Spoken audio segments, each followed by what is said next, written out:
Good morning, everyone. It is Saturday, April the 3rd, 2021. It is currently 10:17 a.m. Central Time.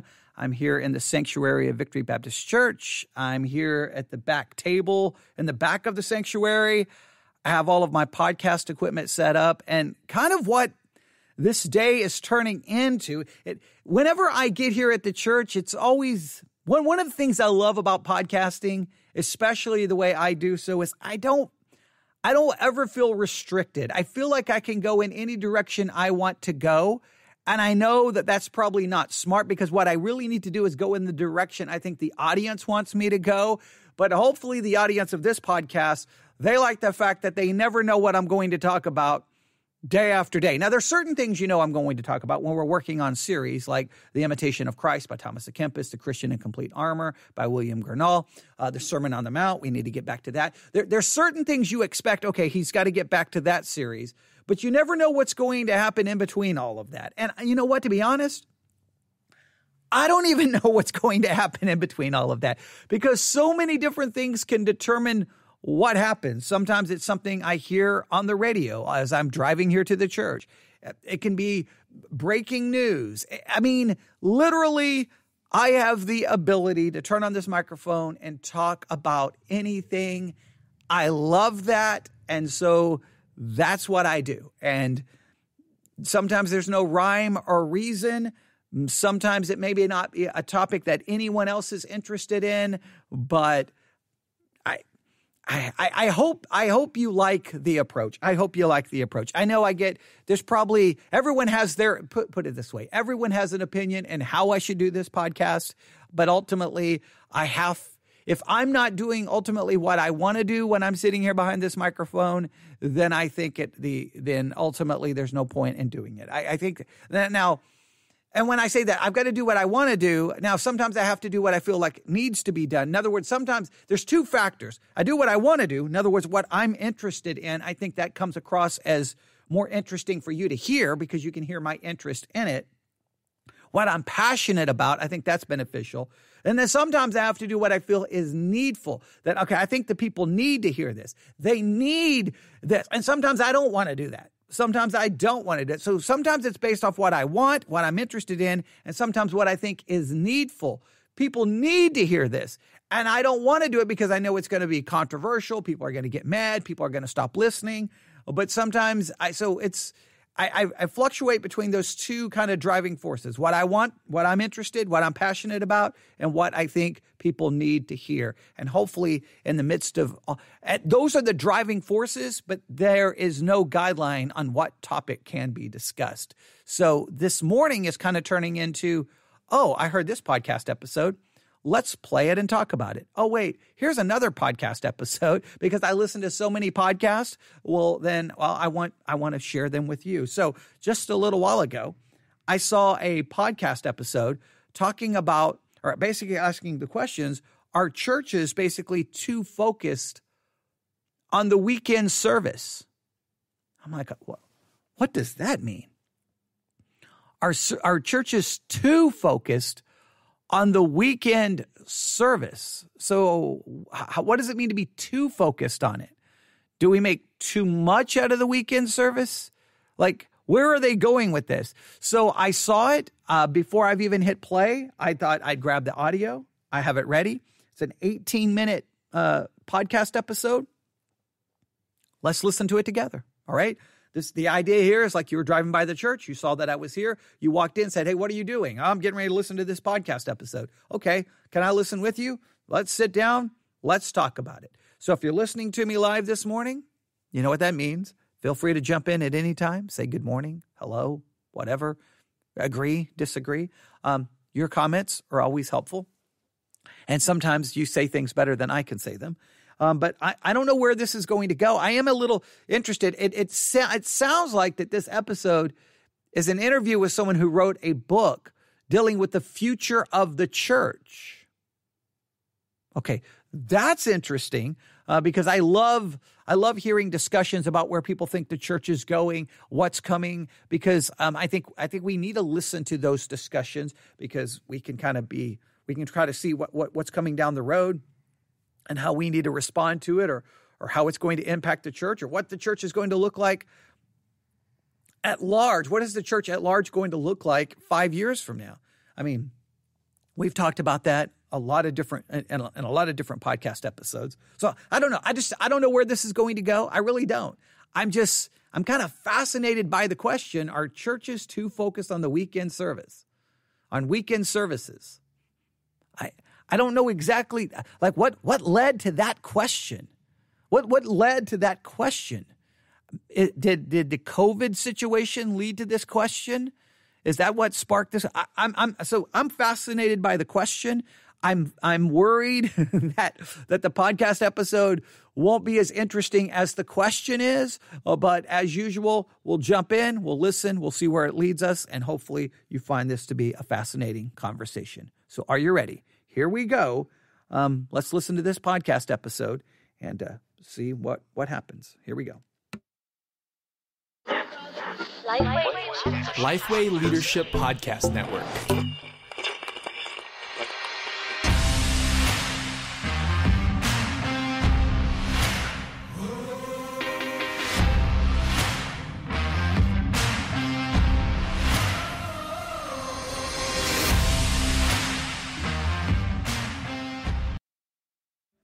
All I can say is that's a pretty epic sounding intro for a podcast, man. I mean, whoa, I don't know if I'm getting ready for a fight, if I'm getting ready for a war. I wonder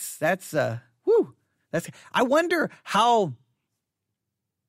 I don't know if you've noticed our intro for the Theology Central podcast has magically disappeared. I don't know what has happened. I think Spreaker has changed. Basically, there was just a button saying, yes, play our intro, and it just adds the intro to all of our podcast episodes. I think they've removed that feature. So now I would have to manually play our intro. So I don't even know where the audio file is anymore. So I'm going to have to find it, and we may starting each episode with playing our intro. I don't know. I have to reconsider everything, but I don't know how important intros are to a podcast. I don't know how important they are to a podcast. Everyone spends a lot of time and money producing their intros, but then I've seen some podcast players now who have literally the ability to say skip intro. Well, if you can skip the intro, then what's the point of me spending the time and money to get an intro produced? You can tell me what you think about intros, but that one is it's pretty dramatic. Every time I play this podcast for when we were reviewing or analyzing an episode, I always say the same thing about their music, because for all the Christian podcasts, they went all in with making you think that what you're about to hear is the most significant thing in the history of the world with that intro. But all right, here we go. Hey everybody, welcome to Ask Me Anything. I'm Matt Love. I'm here with Pastor J.D. Greer, and I'm here with Will Mancini, who we don't get an and much. We don't get an and much. We figured we would give J.D. an opportunity to work on asking questions instead of just answering them. And yeah, so we temporarily changed it to ask him anything. So not exactly. Me, ask Will. So we're here with Will Mancini. He is the founder of Future Church Company and an author of a number of books that are all geared towards helping the church and church leaders and people in the church just live the way that God's called them to live. Books like Church Unique, Innovating Discipleship, God Dreams, Clarity Spiral, Unique, and newest book is called Future Church, which, Will, I said this to you a second ago, I've just been reading the last few weeks and has been really, really excellent, really, really helpful, energizing, and encouraging. So, man, thank you so much for spending some time with us. All right, so the name of the new book is Future Church. Future Church. Now, I have to throw this in there. If you've been a Christian for any length of time and you've been paying attention to what's going on in the Christian world, you have to realize this. I don't even know if I can give you a specific time like every 10 years, every 15 years, but there are specific times in the church that a new idea emerges. Like, this is how we need to do church. This is what the church is going to look like moving forward. If we're going to survive, the church needs to adopt this new method, this new idea, this new strategy. This happens constantly. If you've been through it, we've had the seeker-sensitive movement, that we need to build a church that is sensitive to seekers, so that because seekers in many cases don't feel comfortable coming to the church. They don't like the church. So we got to figure out what the seekers, why they're not coming to church, and then fix and make the church so that it is seeker-friendly, that they will feel comfortable coming in. So you have to do this, you have to do this, you have to do this. Purpose-driven church, what does that look like? The emergent church, what does that look like? There's been all of these movements that arises, and then everyone goes off to conferences. We buy the books, and then the church starts trying to structure it that way. They create a template, and that's why, in many cases, you can look at like 20 churches in a city where you live and just see how, like, if you even look at their websites, look at the language they use, they refer to the church as the campus, like that became a language, on our campus, what is that? Like, what is that supposed to mean? On our campus? So you got to refer to the church property as a campus. Satellite churches, so you have a church and then you have a satellite church, and you can just go on and on and on and on. Certain language that is used, certain buzzword, community. You need to build strong community. Everyone started using that language, and it's like a certain philosophy, a certain template kind of gets handed down because someone has determined this is what's necessary if the church is going to survive. And then sometimes churches who don't even really know where the ideas originated, they just begin to adopt the same language, build the same template. And so you can look at like 5, 10, 15 churches in your city, maybe even more, and you'll be like, wow, same languages, same ideas, same structure. They use the same, they got, small groups because in order to build community, they will give the same justification. They do this. They call their Sunday school this, and they use all of this same language, same titles. They build their sermon series the same way, and you're like, why? Who hands down that memo? Well, sometimes it's something like this. Someone's written a new book called Future Church. Now, I haven't read the book. Well, I'll try to find the book and get it added to the Theology Central Book Club, because then, we can read it. But when you read it, you go, what are they saying about the church? Now, it may be a book that's insignificant now. No, this is very important to realize. Sometimes someone out there will have an idea that really doesn't take hold right now. But then you wait, and then 4 years, 5 years down the road, someone may take some of those ideas, repackage them. Maybe they're more well-known. Maybe they're a celebrity pastor, maybe whatever. And then the ideas explode and then start spreading through the church. Sometimes the ideas start small. They don't gain much attention. And you need the right person to grab onto those ideas, to repackage them and associate them with a famous pastor or a large church. Why? Famous pastor, large church. All those other churches go, we want to be like them. I want 10,000 people. I want 500 people. I want 700 people. I want multiple campuses. And then they start borrowing from that. And what happens? Pastors go to those church conferences to learn those methods, to learn those ideas. I've seen this so many times. So you've witnessed this, and you sometimes have to stop and go, does the New Testament give us kind of like, how should the church operate? Now, I know we can run to passages like Acts chapter 2, and I think sometimes that's problematic because I think that's more descriptive than prescriptive, because clearly we sometimes we run to the Bible and take certain principles from it and go, this is the way church should be done. Everyone has an idea in the way it should be done. But I guess the main thing here from this is just you always have to be on the lookout for what's the next new idea. All right. Because if I'm not careful, we'll get into a lengthy discussion about church methods. And then we get back to the regulative principle versus the normative principle. There's a lot of things we've talked about in regards to this kind of topic. So I won't go back through all of that, but let's just see what the future church is going to look like, and let's see what ideas are promoted here. All right, and again, the name of the book is Future Church, and I'll try to find it and get added to the Theology Central Book Club. If you're not a part of the book club, you should be, because every time I add a book, you'll get a notification that it's right there, and it just makes it easy when I talk about a book here. You know where to go, Theology Central Book Club, look at the suggested books, and you're like, oh, there it is. So that's just another thing that we're trying to do to add to what we try to do here on the podcast. All right. So let's see where they go. What will Future Church look like? Yeah, great to be with you guys. And I just want to add, I feel like as a pastor, from time to time, you step back and you sort of ask, where are we going? And, are we actually going to get there? And there are a few people that are first of all, as inspiring or as helpful in that process as well. So, Will, you've been a big influence on the Summit Church, both directly and indirectly. We're very grateful for your friendship. And I don't know, you just sound like you're somewhere beautiful right now. Is that, am I picking something up? Yeah. I'm in Colorado, so I'm enjoying the snow out here in the mountains. Sunshine day here. It's great.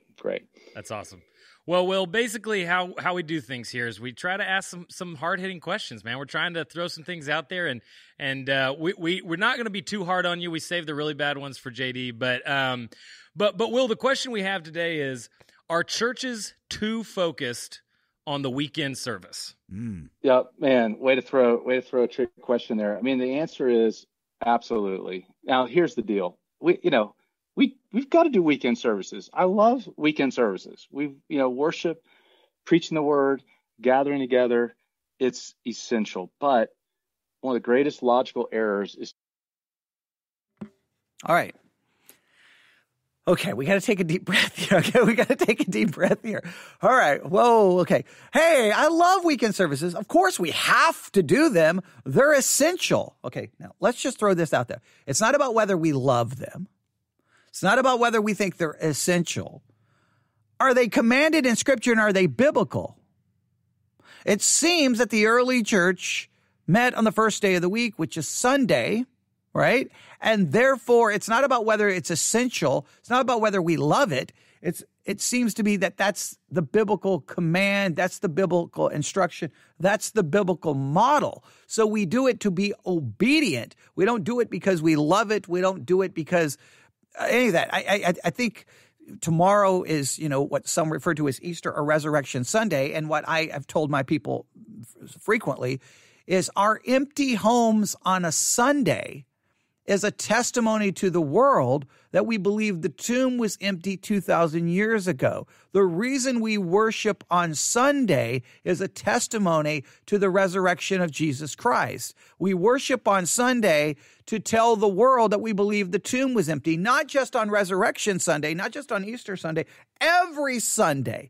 Every Sunday we worship because that's when the early Christians met, and that seems to be the biblical model on the first day of the week. That's when the church met.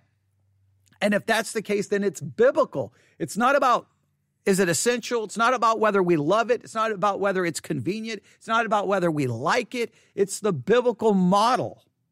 So just make sure the biblical model is not there. The biblical model is not subjected to your likes, dislikes, wants, or it's not a matter of taste or personal preference. So he's just like, yeah, we love it. It's essential.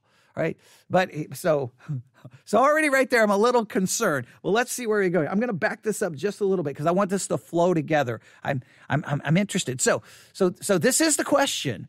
Are we too focused on weekend service? Are we too focused on the weekend service? What does too focused mean? Too focused would seem to imply that we're so focused on the weekend service that we overlook, or that our focus on the weekend service is so great that it causes us to neglect or overlook other important areas. All right, let's see how this works, okay? I'm going to back this up just a little bit. I got to be very careful how far back. All right, I took this a little too far back, but then we'll just let it all flow together. Okay, here we go. So I'm enjoying the snow out here in the mountains. Sunshine day here. It's great. Great. That's awesome. Well, Will, basically how we do things here is we try to ask some hard-hitting questions, man. We're trying to throw some things out there, and we're not going to be too hard on you. We saved the really bad ones for JD, but Will, the question we have today is: are churches too focused on the weekend service? Yeah, man. Way to throw a trick question there. I mean, the answer is absolutely. Now, here's the deal. We've got to do weekend services. I love weekend services. Worship, preaching the word, gathering together. It's essential. But one of the greatest logical errors is to make the part the whole. And so the problem is we are so weekend centric that we're missing the mission of Jesus, I believe. The weekend is a part of a much bigger picture, and we've got to make sure we're dialed into the bigger picture. That's really good. So the weekend is the part, but we can be so focused on the part that we miss the bigger picture. Now, I would question, what is the bigger picture? And listen to me carefully here. And I'm just going to throw this idea out there. Is the bigger picture what the individual Christian and Christian family is supposed to be doing Monday, Tuesday, Wednesday, Thursday, Friday, Saturday? Or is the bigger picture what the church as a body, as an actual church, is it what they're supposed to be? Because I tend to find from Scripture that the way it's supposed to work is that you come to church to be equipped, the average Christian, and then they are to leave church to do the work of ministry Monday, Tuesday, Wednesday, Thursday, Friday, Saturday. The church is there to do the equipping, and then the people are to leave the church to do that bigger picture. Or are you saying the bigger picture should be done by the church as the church itself? So where is he going to put the emphasis here? On the responsibility of the individuals who come to church on Sunday to be equipped so that they can go do ministry? Or is he going to say the church itself needs to be more focused on these other activities that the church is supposed to be doing? How is he going to draw a distinction here? We're going to have to wait and see, and we will find that out here in just a second.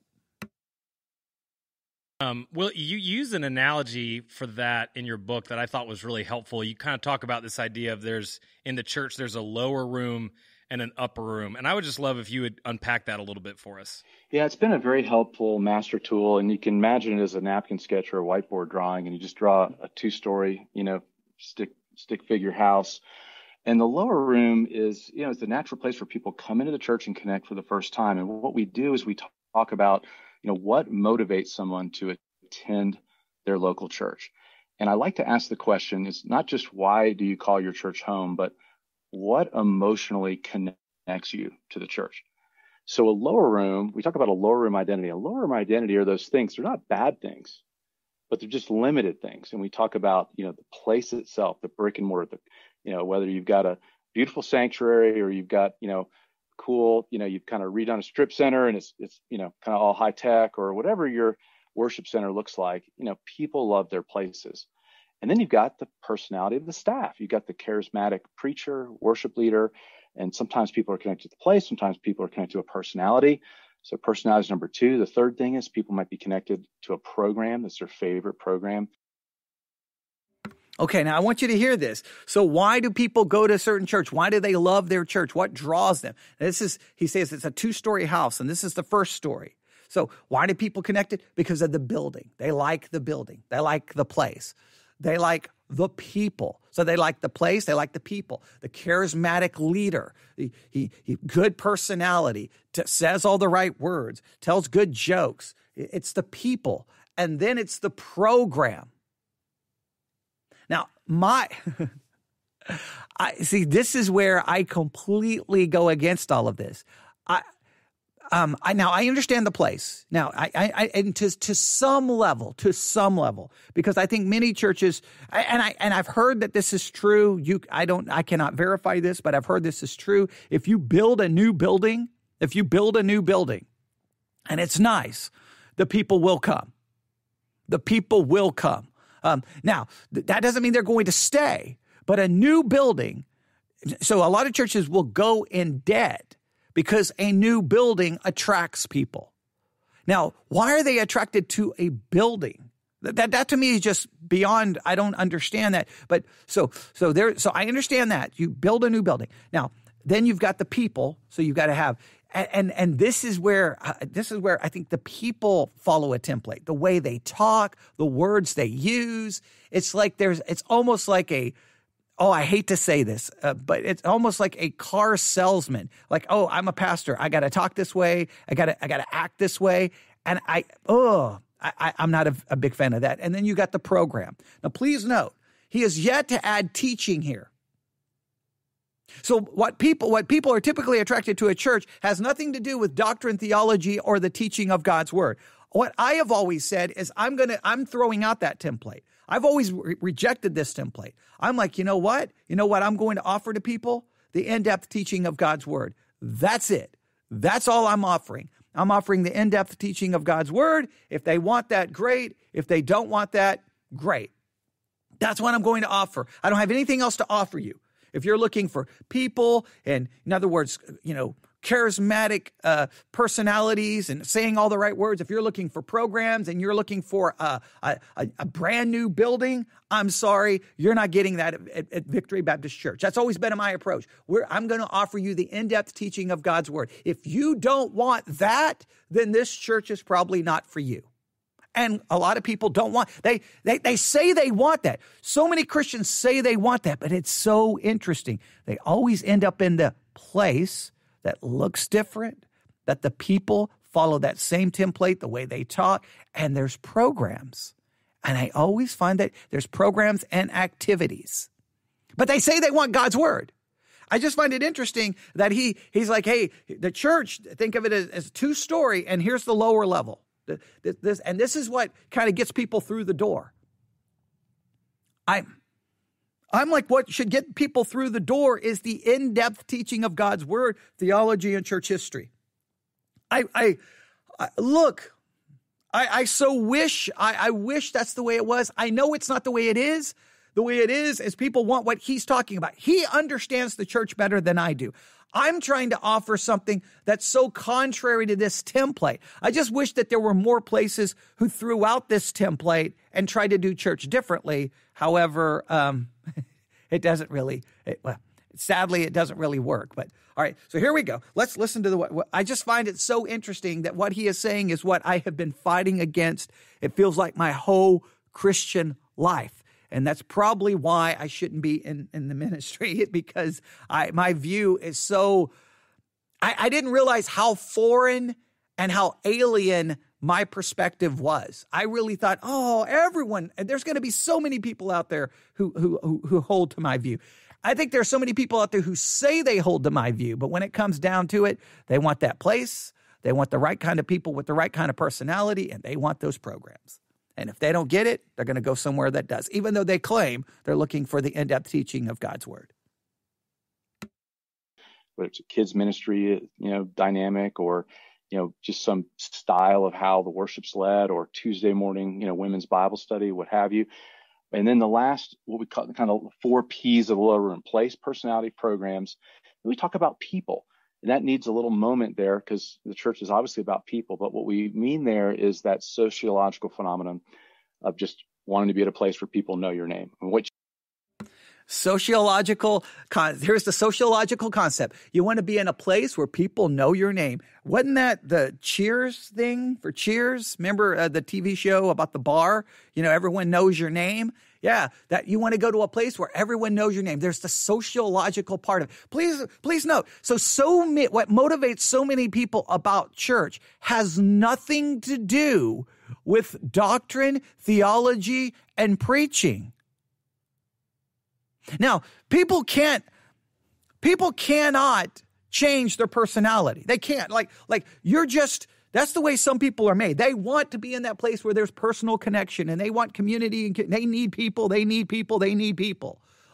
can't change the fact that they want programs. That's just the way they're structured. I don't get any of that. What I always wanted when I come to a church is, I want the in-depth teaching. Look, I go to church to get God's word. I go to church to be taught God's word. That's what I need. I'm not there to get friends. I'm not there to make personal connections. I need the scriptures. The one thing, what I need in my life is the word of God. All these other things I don't need. I need the word of God. It is the word of God that is the sword. It is the word of God that is food. It is the word of God that's that hidden treasure. I'm to desire it more than food, than gold and silver. It is God's word. It's a lamp unto my feet, a light unto my, it's God's, on and on and on and on. Man does not live by bread alone, but by every word that proceedeth out of the mouth of God. Over and over and over. It's the scriptures, it's the scriptures, it's the scriptures, it's the scriptures. And that's what I've always looked at church, is that's where I go to get that. All those other things, I can, great. Now, if I go to church and meet people and become friends, wonderful. But if I don't, it's irrelevant. But so many people are driven by so many other factors. Here's what I would say. The church has been driven for a very long time by those factors that he just listed, right? The place, basically the personality, the place, the personality, the programs, and the people. All right. So much of the church has been structured by that. And now all of those people who are literally motivated by those factors, they will tell you that what's most important is the preaching. They know the right answers. But the reality is they're not being honest with themselves. And because so much of the church is literally driven by those factors that he has outlined, that is why the church has fallen into so many issues with biblical illiteracy, theological illiteracy, and all of those problems, because the people don't want anything. This directly connects to the previous live broadcast, right? Why is it that there are these external ministries doing the feeding? Because the people go to the church for everything other than the preaching. Then they get those things, and then they have to look elsewhere to get the theology, the doctrine, and the church history, because they literally pick the church for everything other than the in-depth teaching of God's word. They went for the programs, they went for the personalities, they went for the place, they went for the people. That's what they went for. They say, they will tell you they didn't go there for that, but that's really what motivates them. And the church has to keep giving them those things. They got to keep doing things with the place. They may have to be another building program, improving the building. They got to keep that building looking nice, right? Because that's important. If that falls apart, then it's over, right? So you got the place. The preaching and the personality of the staff, they have to say the right words, and they got to do the right things, and they got to have that charismatic personality, because if that falls apart, it's in trouble. They got to keep creating programs. They got to keep coming up with the programs, and then they got to ensure that the people are there. We got to build community, got to build relationships, because in many cases, what will keep people out of church has more to do with their personal relationships with the people in the church than it has to do with anything else. So that becomes, and so the church has to so focus on all of what they just listed that then the people have to go find teaching and the in-depth teaching of God's word. They got to go find it somewhere else. They got to turn to a radio program or a podcast or to Christian books, because they're not getting it in the church. But the people will tell you that's what they want. And they'll say, I really want these things. You're like, well, there's a church over there giving you those things. Yeah, but, and what is it? Oh, I don't like they won't say it. I don't like the building. I don't like the personality. Okay. I get it. Because what's more important to you are those other things. I saw this when the famous sermon was preached by Paul Washer, The 10 Indictments of the Modern Church. And I would find so many people like, oh, this sermon is the greatest sermon I've ever heard. And then you'd be like, you love this sermon? I'm like, do you look at the church you go to? All 10 indictments would condemn your church to the 30th level of hell, but you're walking around thinking it's the greatest sermon ever. How can you be so deceived? Well, I wish my church would do things. No, you don't. You don't want your church to change. You want the programs. You want the personality. You want the people. You want the place. That's what you want. Just be honest with yourself.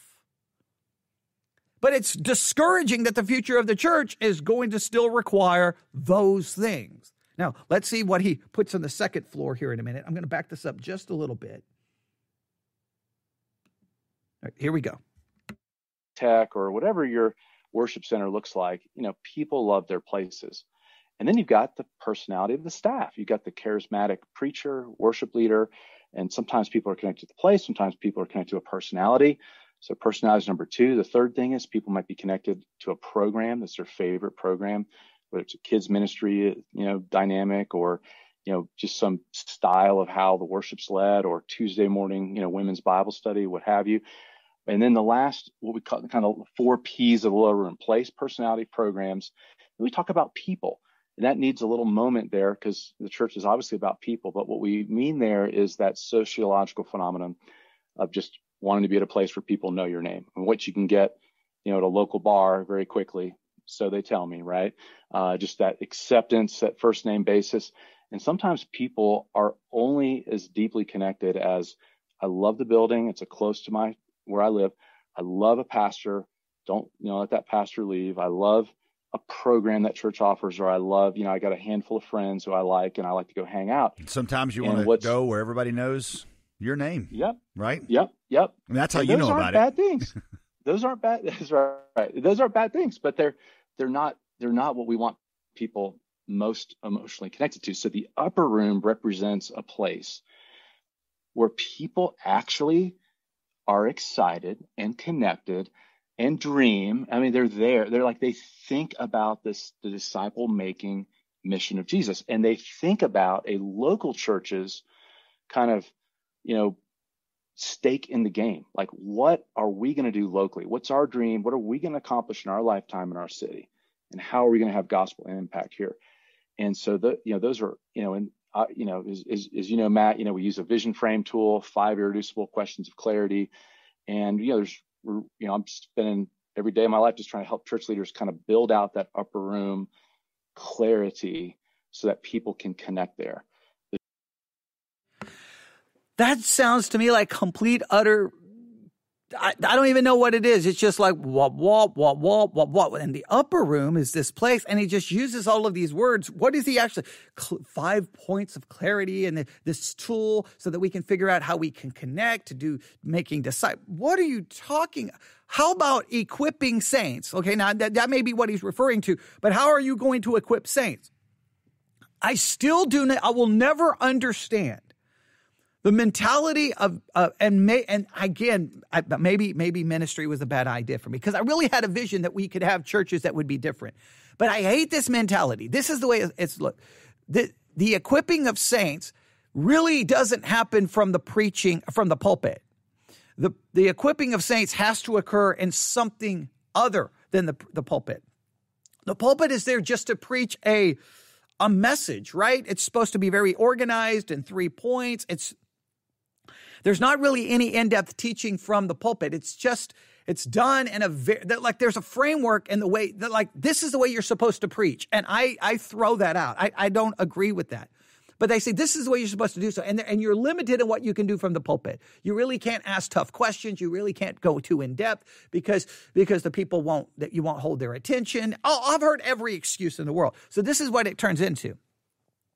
Preaching is just, really, I hate to say this, preaching is just part of the program. It's what's expected for a Sunday service. It's just supposed to be there. But it's not really a tool to really be equipping saints. So here's what we need to do. We need additional programs in order to try to, quote unquote, make disciples. And this breaks down into small groups, and then you do this, and you do this, and you do this, and you do this. And it's like, why can't more of this just take place from the preaching of the scriptures from the pulpit? But all of that he just said, he said a lot of words that ultimately signified nothing.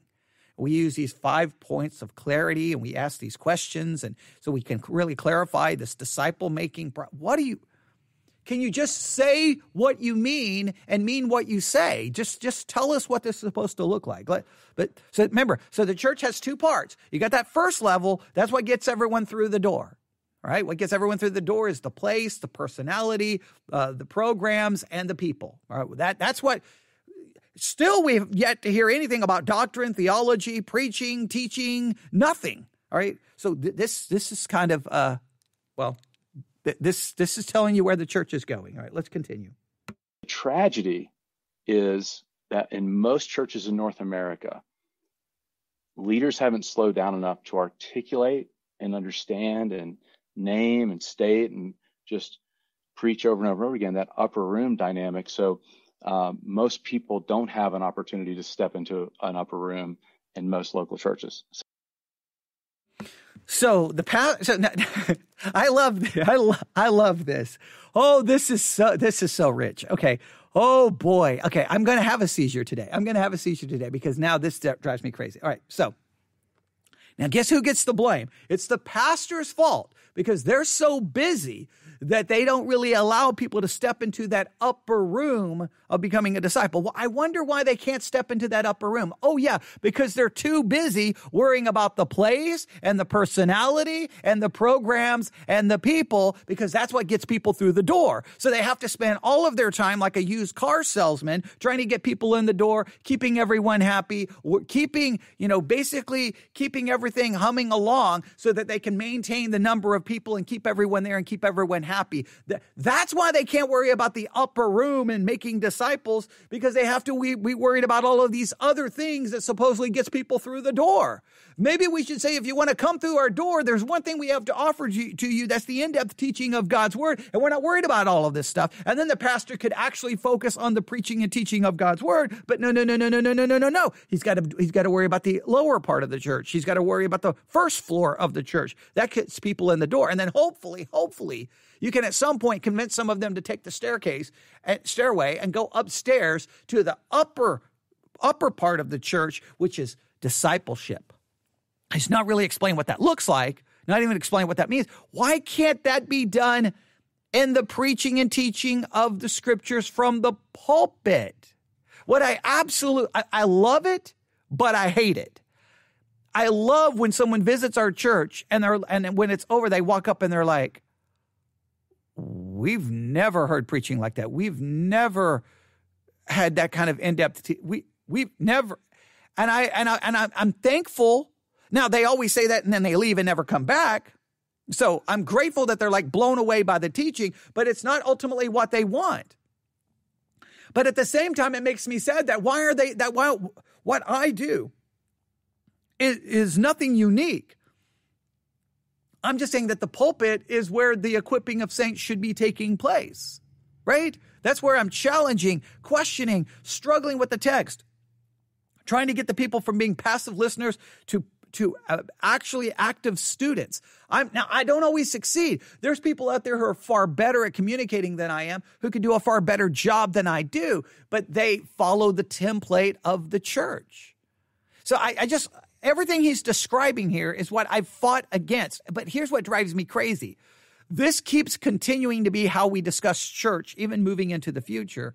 And then guess what? Each year we'll get another study. There's something going on in the American church. The Christians do not hold a Christian worldview. They do not think biblically. They're theologically a mess. There's biblical illiteracy. And then Christians will be like, I don't know what to do. Look at these models of the church. There's the problem.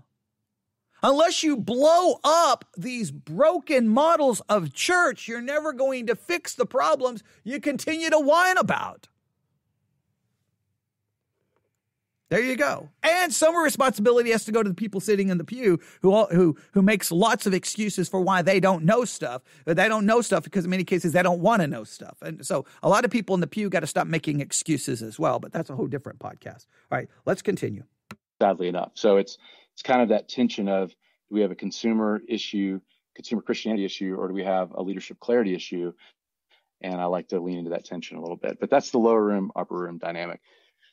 It might help just to illustrate, if you were to ask an 8-year-old boy, what's most important to you? All that 8-year-old boy's answers are going to be concrete and tangible things, right? Skateboard, Xbox, electric scooter, whatever. If you ask the 8-year-old parents, what do you want most for your son? All the answers are going to be intangible. So this is a very intuitive idea. And it just highlights, the opportunity to be dialed into the most important of the most important things. Hey, well, to go back to the very beginning, what just the question of how important this is for leaders, visionary leaders. You're going a little bit against the grain of. I mean, when I was first getting into ministry, it's the weekend stupid. That was sort of the thing. It was like everything else really doesn't matter as much if you don't deliver on the weekend. Are you trying to complement that perspective about the importance of the weekend, or are you trying to actually say you're thinking about it all wrong? Well, yeah, it's a great question. I do think we've inherited models of ministry where, you can obviously be a rock star in evangelicalism and only have a weekend. And that's why I wrote Future Church. So I would try to precisely name it this way. I think the functional Great Commission that's crept into the mind of the average pastor is this: go into all the world and make more worship attenders, baptizing them in the name of small groups and teaching them to volunteer a few hours a month. And that is simply not what Jesus gave his life for. Right. So I think it's actually, I would say that one way to state the problem is the weekend has been the main course. I mean, the weekend's the steak, and everything else you talk about, it's like the garnish, it's the vegetable. That's actually reverse, I think, from what Jesus modeled. I mean, Jesus loved gatherings, but he didn't build the future of his church on his big gatherings. So I think the steak is relational disciple making, and I think the weekend service is a part of that, is a very important part of that. But and that's why COVID is crazy, as painful, as disrupting as it is. It's also a revealer, and it's a gift of source to help us see, okay, how dialed in are we really to the mission of Jesus versus just kind of what I call program church, in Future Church. Yeah, one of the reasons we wanted to have you on here is because at the Summit Church, we went through a process about a year and a half ago, where we clarified really what our guiding values were. And one of them, right at the very beginning, it's our second one, where we say we're always going to prioritize reaching the one over the 99. And what that means is we always want to have a bent for going after the lost one, and not just focusing on the people inside, but going after this one. But the next value, value number 3, is that we make disciples, not converts. And it means that if we had a large group of converts, a large group of worship attenders, but they're not actually learning to engage the mission of God, which is not given to just the whole church, but it's also individual Christians that are learning to live out that mission, then we're not creating what Jesus died to produce. Yeah, I love that. Absolutely love that. So I wanted to ask one quick question. You kind of mentioned a second ago how COVID has kind of maybe revealed a little bit about where we're at. But how have you seen kind of COVID impact how our churches are emphasizing or not emphasizing disciple making? Yeah, I think, well, that's a great question, Matt. Let me kind of give a scripture point of reference. I think it's helpful. In John 6, Jesus is talking about being the bread of life, and he kind of really throttles forward into some strong teaching.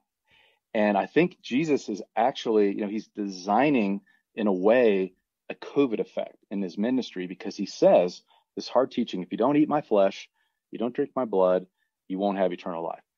And I mean, it says in John 6, verse 66, it's like, hey, a lot of people just were like, I'm out of here. That's like, I do not know what this guy's talking about. This sounds a little gruesome, a little gory.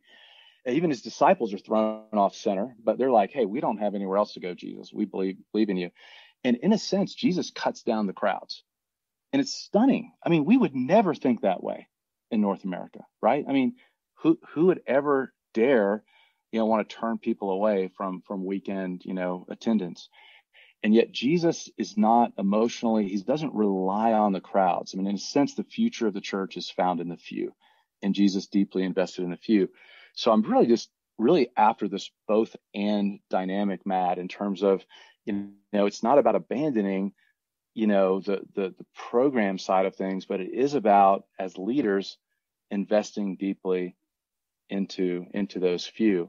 So that just kind of frames or provides some context, to the question that you asked there. I don't know if that impacts the question, but that's what I want to help leaders focus on, is their opportunity to relationally invest deeply and to really move from a teaching center paradigm to a training center paradigm to help bring new skills in the way of living for Jesus. So he was to move from a teaching center framework to a training one.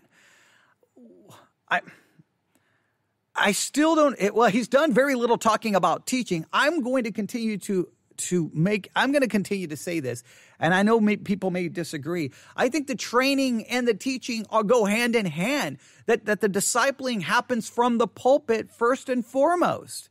Now, yes, you can use, I try to use, obviously one of the things I try to do is not just on Sunday, but Monday, Tuesday, Wednesday, Thursday, Friday, Saturday, come right here, sit in front of this microphone and do a lot of teaching and training and challenging and questioning to try to help bring about disciples. But it's supposed to happen from the pulpit. I don't get this mentality where it's just not, in other words, he seems to be making, he's not being extremely blunt or clear. Yet Jesus did, in a sense, trim down the size of the crowd through his teaching. So what's the role of the pulpit? And so what's the purpose of the Sunday morning sermon? What or the Sunday evening sermon or the Wednesday evening sermon? I mean, many churches have gotten rid of many of those. What is the purpose of the sermon? Look, churches have tried every approach in the world. They've tried small groups. They've tried this. They've tried that. They've tried that. And guess what? The statistics say people are biblically illiterate. People don't have a Christian worldview. I mean, go on and on and on. Their theology is a mess. Why? Because it seems like we never seem to think the pulpit is the answer for anything. I don't even know why we preach sermons, because it sounds like the sermon preaching is really a waste of absolute time. It seems to be that's the case. It seems like that preachers waste their times on Sunday morning standing behind a pulpit, and we got to create new ways of trying to accomplish what we should be accomplishing through the pulpit.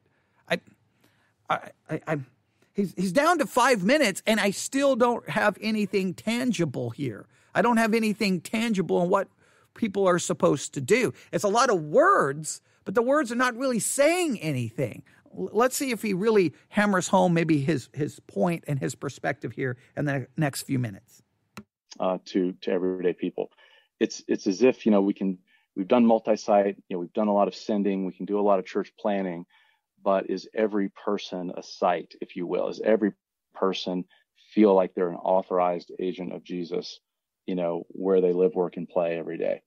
And bringing it to that level is what Future Church is about. Are you convinced that after COVID, everybody's coming back to church, or do you think that there's been a fundamental shift and a lot of people are going to stay in that consumer mindset of? I mean, I'll be honest with you. I know a lot of people who I consider to be active parts of our church who were like, "Yeah, I know you're reopened, but it's just easier to come down in my pajamas 15 minutes late and dial in." Do you think that's going to be Right. You think it's going to be a negative effect? I see it both ways. I see COVID as a great revealer. One of I think the most helpful scriptures to understand COVID, in addition to John 6, is Genesis 11. So I think when was Babel an act of judgment or was it an act of grace? And it was both. People were gathering, and I'll swing back around to get to the question. People were doing the opposite of Genesis 1. Rather than filling and spreading out and multiplying, they were aggregating, coming together in their hubris and their pride against God and the Tower of Babel. So God confuses the languages so they can get about the first commission, to spread, fill, multiply. And so in that way, Babel, the confusion of the languages, was an act of grace. And I believe COVID's an act of grace as well. As crazy as it's been, and I don't want to be insensitive to leaders who have navigated just the most crazy year ever. It's exhausting for all of us at best. But it's a great revealer, and it's a grace to shot across the bow of cultural Christianity to say, it's a great revealer. Are you dialed into the mission of Jesus? So I think we will easily see, 20 to 30% big impact on churches that just never really got it, and they were okay with program church, and it's gonna have obviously a significant impact, and it's gonna in a negative way there. But I actually think you look at it's opposite side of the coin. It's a positive impact, and I can't believe how many churches have awoken to a more robust a more clear sense of, wow, we get to be a part of the mission. We get to be about the mission. So I think it's a great recalibrator. I think it's actually helping churches. And again, it's not about demeaning or diminishing anything about our weekends. It's about putting it in the proper context of the overall mission. So I actually think COVID is one of the it's a gift. As challenging as it is, it's a gift of calibration and alignment right now. I mean, the practical impact for me, there's no question. We accelerated 10 years. We were already doing this. 2015 was the year that we felt the impact of our most committed people attending church less and less. And Matt, JD, that is not fundamentally a consumer problem. It's not a cultural problem. That is a church design problem. The mission of Jesus is not failing or floundering. The design of our churches is. So we have to ask the question, are we bringing value to the believer?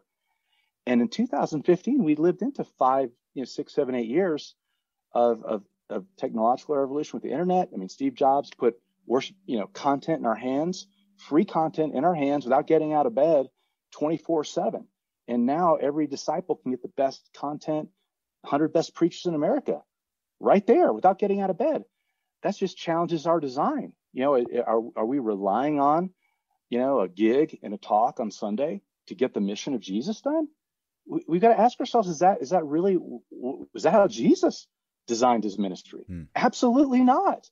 So this is just a really great opportunity, I think. Does it live on the personality, the contagious personality of the pastor? That shows a fundamental flaw in the approach. Yeah, we build a platform and it backfires on us all the time. Yep, the 7 laws of real church growth and future church are all perspective and paradigms. It's like looking through different lenses to try to deconstruct how actually damaging our ministry model can be to the mission of Jesus.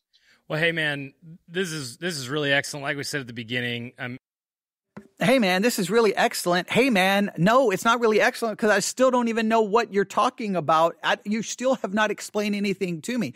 Okay, the way Jesus did ministry. Okay, what do you mean the way Jesus did ministry? What do you mean? Exactly how did Jesus do ministry? Right? He had the disciples who left everything they had and walked and lived with him. Okay, what does that look like for the church? I love when we take certain things from the Bible and we say, okay, we're going to design ministry based off that. Okay, what does that look like? Hey, everyone in church, sell everything you have and then hang out at church every day. And then we'll walk around the country and then you can listen to me talk at night and then we'll go in and do ministry. What does that look like? Jesus also gathered together. Obviously, he had gatherings, obviously. So what does it look like? Because he's seeming to almost diminish, hey, just showing up on Sunday and preaching, that's not going to work. That's not going to work. We got to find a new way to do ministry because now people can just sit in bed and they can get the top 100 preachers right there on their phone. They can. Absolutely. So then he says, so we've got to see, basically he's saying we've got to figure out what value can we offer the consumer? Like basically the church member is a consumer. Now, even though he says he's against this mentality, there's a little bit of what he's saying here. I've got to offer something of greater value to the people to get them to come to church because starting in 2015, even committed people started attending church less and less and less. And that is true. If I go back to how faithful people were at the first part of my ministry, things have changed so much over the years that now, there's Sunday nights and Wednesdays. I'm like, okay, where is everybody? Yeah, so we've experienced that here. But what do you do? What do you do? So you want me to create what? So what's the answer? So like I always love when people I always love when people seem to say, well, just that weekend service, come to church, listen to a sermon, leave, that doesn't work. So we need something else. I'm like, okay, so what do you want me to do? We need to be more together. We need to do Christianity together. So tell me, what does that look like? What do we need? Tell me. What? And then when they start trying to describe it, they really can't put it into words. Like what? So do you want to have small groups? Is that well, we've been doing small groups forever. Every church in America has small groups other than my church, probably. I think every church does. What did that accomplish? You know what? That's another. So do we eliminate a Sunday service? So do we eliminate okay, on Wednesday nights, we won't have Wednesday services. We'll do small groups. Is that, guess what? People have to leave their home and go meet somewhere else. What, it's still a meeting. It's still an appointment that they have to go to. If they're not coming to church, they're going to go to the small group. Or no, don't cancel a church service. Okay, so let me get this. So people are attending church services less and less and less. So we create another place they have to go on a different night. On a Thursday or a Friday or a Saturday? Well, no. I don't want just another meeting. So you don't want another meeting. Exactly what do you want? Well, we need to be like Jesus. Okay. So the people leave everything and just start following me, the pastor, around? Like, what do you want? See, so every solution, even though we say we're tired of just the Sunday meeting is not doing it, everything else just becomes another meeting, another program, another activity, another day you have to write on your calendar, another thing, we need to have activities. Okay, so then you have church on Sunday, and then, Saturday night, you need to show up for a potluck so that we can do Christianity together, and then show up on, people are not showing up now. Creating more activities doesn't seem to be the solution. So what is the solution to future church? What is it? Well, it's making disciples. How do we make disciples? Aren't disciples made through the proclamation and teaching of God's word? Shouldn't that happen from the pulpit? Now, can we not utilize technology the rest of the week to try to challenge and teach? It just seems that that everyone keeps saying that something is not working, but their solution really always is some additional meeting, some additional program, some additional activity. But if the people are not showing up for the church services, I mean, some of you listening, you go to large churches. You explain it to me. Sunday morning, you got 400 people there. Sunday night, you've got 50, and Wednesday, you've got 20. Why? You say, well, man, we've got a problem here. Okay, what's your solution? Well, it can't just be church. Okay, so then you're going to create an additional meeting, an additional activity? Well, the people need to be discipled. Well, they need to be trained. How are they going to be trained and discipled? Through teaching, right? Look at the Great Commission. Go, therefore, teach, baptize, teach.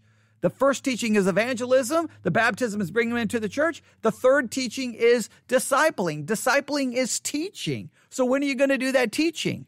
If they're not coming to church to get it, and you're like, well, we've got to disciple them. Well, where are you going to disciple them at? Technology? Well, you've already acknowledged they've got the technology. They can hear the best preaching in the palm of their hands. Look, here's the issue. The church continues to chase its tail, trying to find solutions and rewrite the will and reinvent the will, rewrite the dictionary to try to come up with a new solution, whatever words you want to use. Here's the issue. The issue comes to the spirituality of the people sitting in the pew. And I'm going to put a lot of blame on the people sitting on the pew. The people in the pew today have access to the best teaching, and they have access to pretty much all the teaching that's ever occurred in church history. They've got access to the church fathers. They've got access to commentaries. They've got access to Greek language tools, Hebrew language tools. They've got access to concordances. They've got access to everything. And yet, Christians don't have a biblical worldview. Christians are biblically illiterate. Christians are theologically illiterate. They've got audio Bibles, video Bibles. They've got apps. They've got study Bibles. They've got everything. But yet they seem to be more theologically clueless, more biblically illiterate than at any other time in church history. Here's the issue. Stop. In this particular case, I'm going to be blunt. Stop blaming the church. Now, the church holds... They're partially responsible, but the church realizes that the only way to get people through the door is they got to do all of this other stuff. Please note, there was very little discussion about actual teaching in this entire discussion about the future of the church. because they know the only way to build a church is to really emphasize everything other than teaching. You just talk about teaching in a kind of a secondary way. All right. So here's the thing. The church does need to be blamed, but no matter how bad a church is, no matter how much is lacking in the teaching, how much is missing from the teaching, everyone sitting in those pews, they have a responsibility for their own Christian life, for their own Christian worldview. And if they don't want to grow, they won't. Look, the average Christian spends far more time doing 50,000 other things. Entertainment, hobbies, activities, whatever. They want to go here. They want to go do this. They want to do this. They want to go here. You see it all the time. People will miss church for 50,000 reasons because they got other things they want to do. And guess what? If they're missing church, you know what else they're missing Monday, Tuesday, Wednesday, Thursday, Friday, Saturday, Sunday? They're not studying their Bible. They're not listening. They're not growing. It's on them. There is a spiritual problem in the pew. And if the spiritual problem in the pew got fixed, they would look at their pastor and go, I would like church to actually be church and teach me God's word. But because the people in the pew don't demand that of the pastor in the pulpit, it's because there's a spiritual problem with the people in the pew. The people don't care. There is a spiritual apathy, deadness in the pew. They're not hungering after God's word. They don't desire God's word. They're not setting their affections on things above. They're preoccupied. They are distracted. They're apathetic. They are complacent. They're spiritually lazy. And there is a problem. Now, there are some people out there starving, yes. But the majority of people are not. But there is so much available to everyone. So how am I going to add more value to the consumer? How can I add more value to, quote unquote, the consumer for what they get on a Sunday? Now, on one perspective, I can't compete with all of the greatest preachers in the history of the church available to everyone 24/7 in the palm of their hands on their mobile device. I cannot compete with that. But what I can do is do my best to challenge and to teach to the best of my ability. But the fact is, all of that available has not changed one thing. It's not changed one thing. So we're still, listen, he talked in circles. He didn't give us any specifics. What are we specifically supposed to do? What are we specifically supposed to do? What is the future of the church? He seems to play down the weekend service, but he can't tell us what is supposed to replace it. And I will argue biblically, we're not supposed to replace it. Biblically, the people are supposed to show up. And what's interesting is while people were not showing up, starting in 2015, when church attendance started declining at great numbers, then all of a sudden when COVID hit, then people are like, forsake not the assembly. We can't miss church. We can't miss church. We should not close down. And then when churches reopen, it's Sunday night. I got this to do. And, it's Wednesday. I think I'm going to go fishing. It's whatever the case may be. Okay, well, go do whatever you want to do. Just don't worry about the church. I think this is a spiritual problem in the pew. Before we start, and look, I always put the blame at the foot of the church, at the door of the church. I always do. I think we've got a problem in the pew. The people are spiritually apathetic and dead and could care less. And they're preoccupied and distracted by everything in the world. I think that is where the issue lies. I don't know we need to reinvent the church. I don't think we have to reinvent the wheel. The church, we gather together for the proclamation of God's word. That's what we do. So to worship God and to proclaim his word. Yeah, so I don't know. You can tell me what you think about all of that. That was very frustrating because he really didn't get anywhere. I'm gonna look for the book. In fact, let me see here really quick. Give me 1 second. I know we're over an hour. That's okay. Give me 1 second here. I'm going to go to Future Church. I'm going to go to Amazon. Go to Amazon. Future Church. Give me 1 second. Future Church.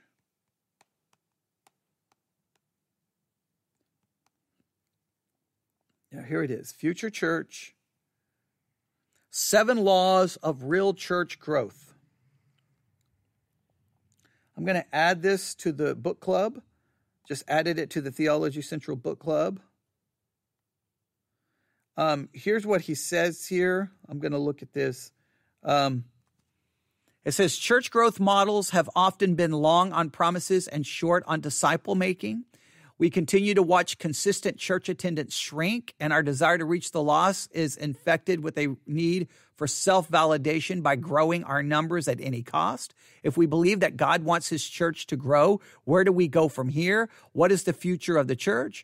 Drawing from 20 years and 15,000 hours of consulting, the author shares with pastors and ministry leaders the single most important insight he has learned about church growth. With plenty of salient stories and based solidly on the disciple-making methods found in Scripture, Future Church exposes the church's greatest challenge today and offers 7 transforming laws of real church growth so that we can faithfully and joyfully fulfill Jesus' Great Commission. Now, of course, if you want to get these 7 points and if you want to understand this, you got to buy his book, which will cost you about $20, over $17 on the Kindle and $19 in a hardcover. There you go. Now, I may purchase the book and we may look at the 7 principles, but I'm telling you, like he didn't really articulate, he didn't really give us anything even in that interview he did. He didn't really tell us much of anything. Basically, we got to make disciples. You got to make disciples, make disciples, make disciples. So how do we make disciples? Well, we got to look at what Jesus did. Okay. So literally you got to look at that model. Those people gave up their jobs to follow Jesus and live with him. So how do we make that work in the church? You're basically like, just get rid of church. And he talked about relationship disciple making. All right. So what do I do? As a pastor, hey, I'm going to hang out with you for every day of the week for 3 weeks, right? Will that work? I'm like, how does that? Why can't discipleship making happen from the preaching of God's word from the pulpit? And then a part of the discipleship making should be Christians then and taking their own Christian life responsible for their own Christian life and sincerely desiring the milk of God's word that they may grow thereby. I don't know how you ripped scriptures out of context to try to create some method, but there's supposedly 7 laws. 7, please note, 7 laws of church growth. 7 laws. Yeah, these laws, I bet you, are they laws that come from Scripture or laws that come from this book? But there's the book. It's now added to the Theology Central Book Club. You can look at it for yourself. If you read it, if any of the books I add to the Theology Central Book Club, if you read them, give me your review and your thoughts because it may spark another additional, program or discussion. But there you have it. I don't even know what to say. I don't know. They didn't give us anything tangible. That was. I've never heard someone talk. That sounded like a politician. They talked and talked and talked and didn't say anything. Give me something specific. So Sunday, we focus too much on Sunday morning. So what do we do? What do we do? I don't know if you realize this, sir, but people have jobs. I know this is shocking, but the members of your church, they have jobs. Okay, they have to go to work. They have responsibilities. They have families. They have a million things already to do. So what do you want to do? What do you want to add to their list of things to do? It's hard enough to get the average Christian to read their Bible. It's hard enough to give the Christian to actually study the Bible. You can't even get them to do that, but you want to add something else to it. Now, the one thing I've tried to do is I can turn on a microphone and talk about anything and everything, trying to offer a Christian and biblical perspective, and then they can listen whenever they want. That's something I can do. That's a part of it. But some people are like, no, we need, and again, people always think we need something else. We got to do something together. I'm like, okay, what do you want to do together? And it always turns into a meeting, an activity. I'm like, well, if they're not meeting for church, why would we hold a different meeting so that they can attend? Hey, they won't show up on a Wednesday night, but a Thursday night small group, they'll show up so that we can really, really do church together. So that's the solution. If we have a Thursday night small group, then we can fix the problem of people not attending on Wednesday. Yeah, I don't think that's the solution. I think a lot of people in the pew need to look at their own spiritual hunger and desire, and they need to look at themselves before they start blaming everyone else. They need to look at themselves, why they won't show up to church and what their issues are.